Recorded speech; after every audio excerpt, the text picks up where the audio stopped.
Good evening, my lovelies, and welcome. I'm Lady Creepypasta.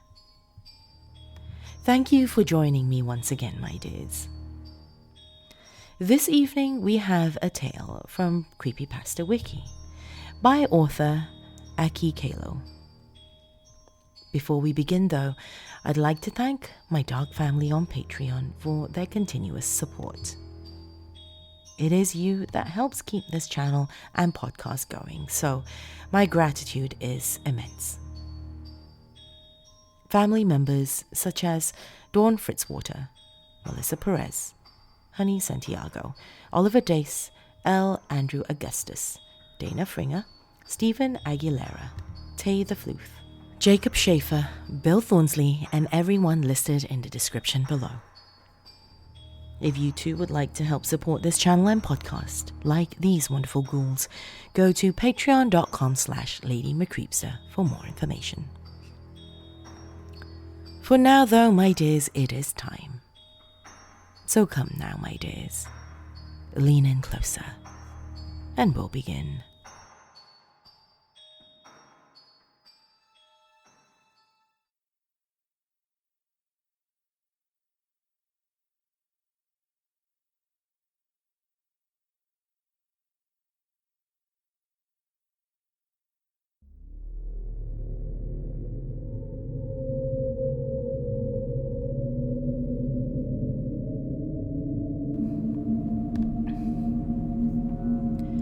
The darkness pressed against my corneas, diffusing across the transparent boundary into the aqueous humor, as if it were a solid object forcing its way to my retinas, obscuring my vision.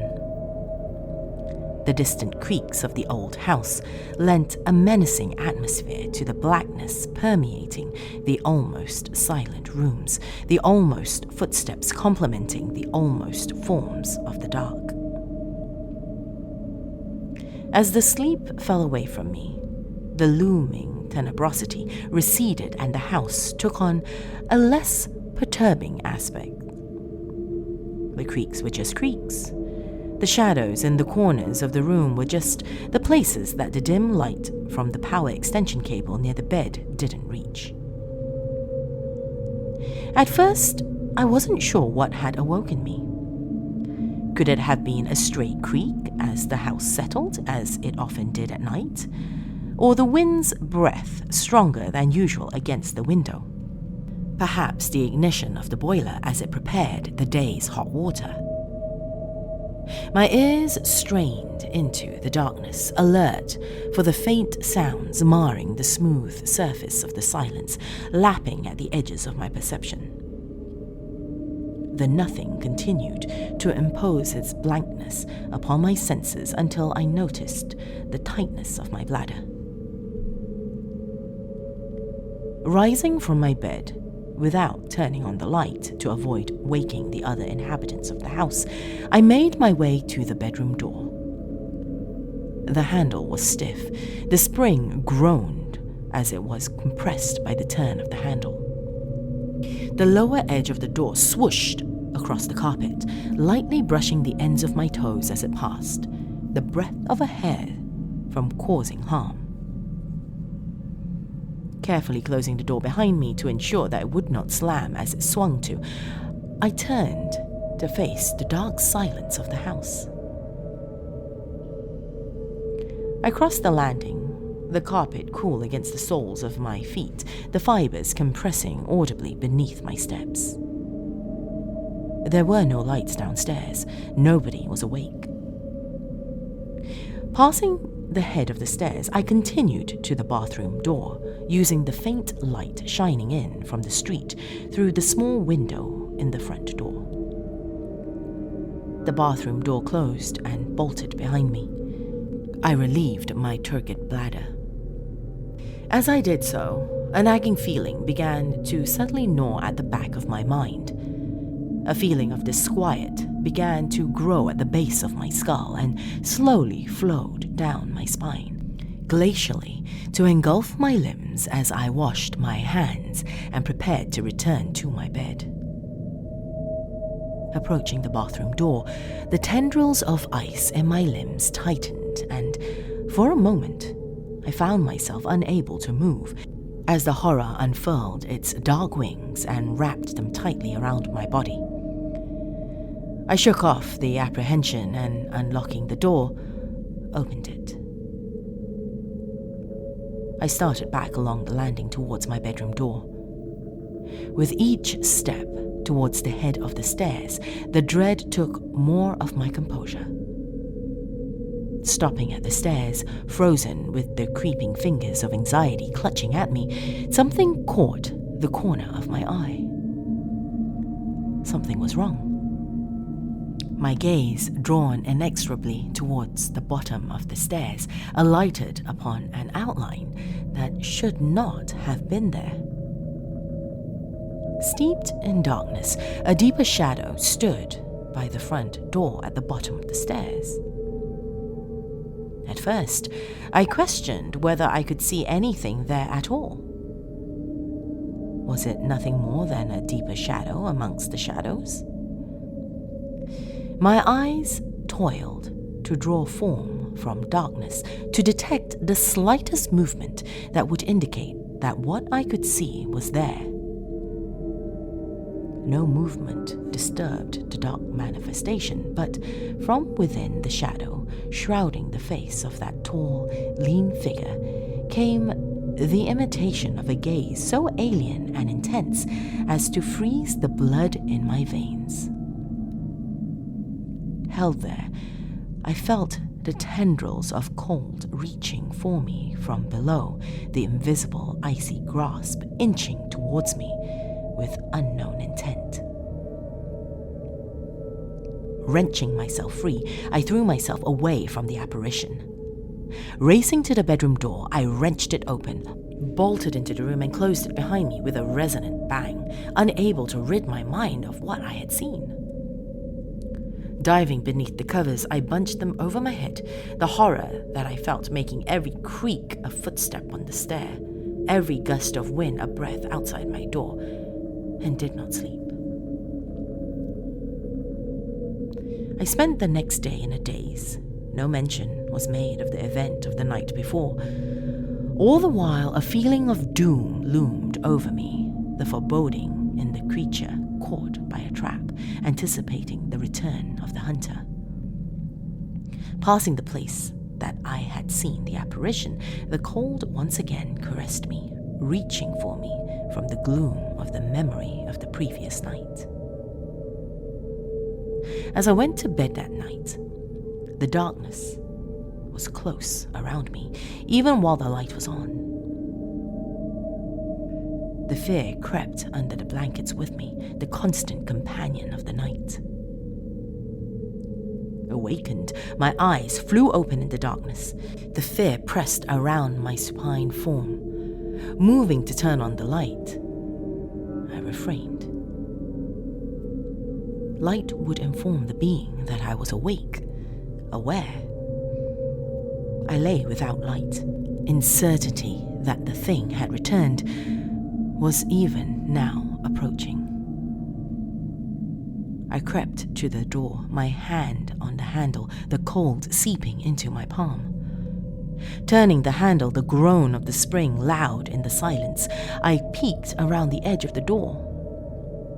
The house was in darkness. The absence of sound lay thickly like a blanket over the habitation and its inhabitants. Still creeping forward, I advanced to the stairs, peering into the gloom. There it stood, still as a rock on the stairway as if ascending.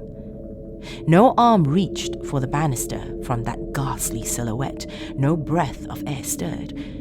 Somehow, clearer than the night before, the menacing presence oppressive on the air.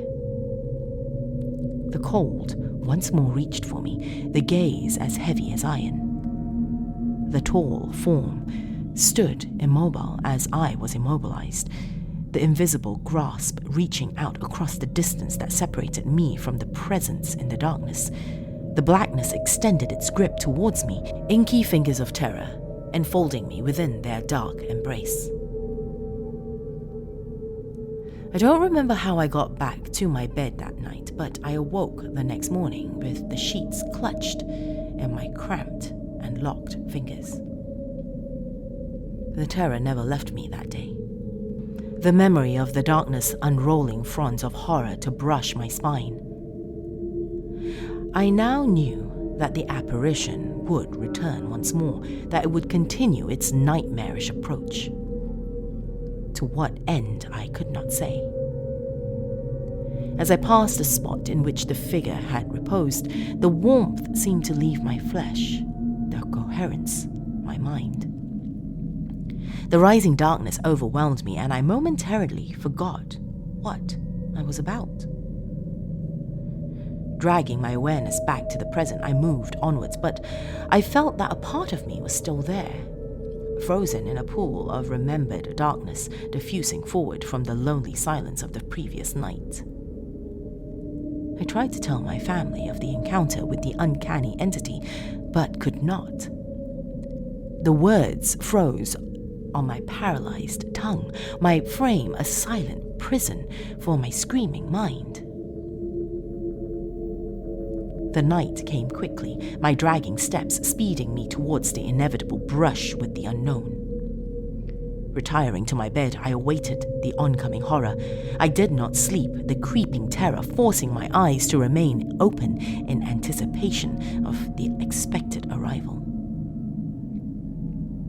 In the dark of the night, the cold came for me, seeping around the edges of the door into the room, palpably thickening the air as it crept over me, announcing the presence of the entity.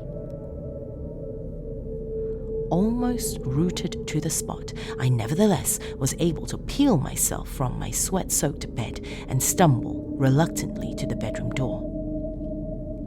Unfastening the safeguarding barrier, as quietly as I could, I peered into the gloom.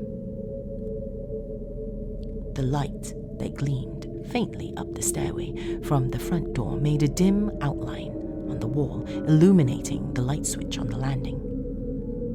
I scanned the dim recesses before me.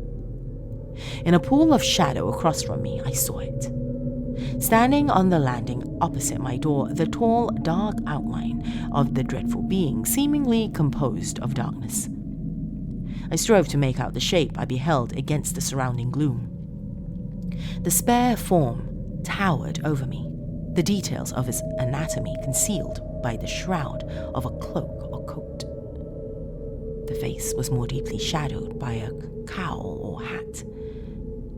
From within that deeper shadow, the intense gaze bored into me, as if the alien consciousness behind it was beating against my mind.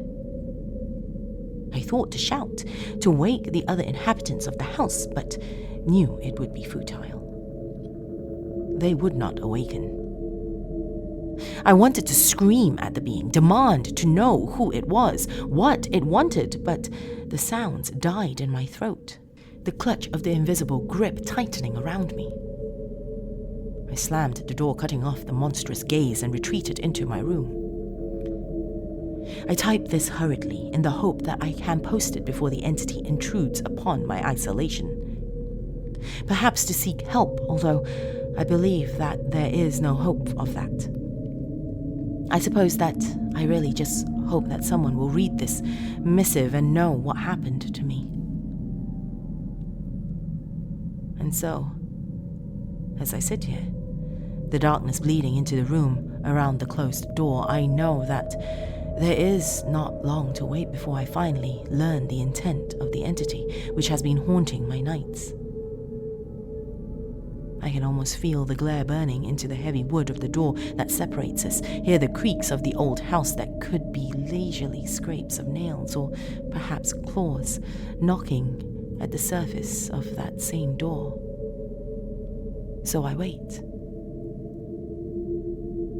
It is here.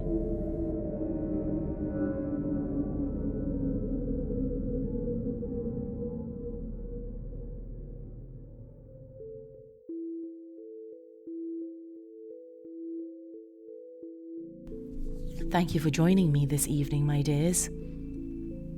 If you've just stumbled upon my realm, thank you for seeking me out, my lovelies. Do feel free to have a look around, and before leaving, be sure to hit that subscribe button. If you are watching this on YouTube, hit that bell icon as well for notifications, and don't forget to leave me a comment below. That is all the time we have this evening, my dears. Till next time, sweet dreams.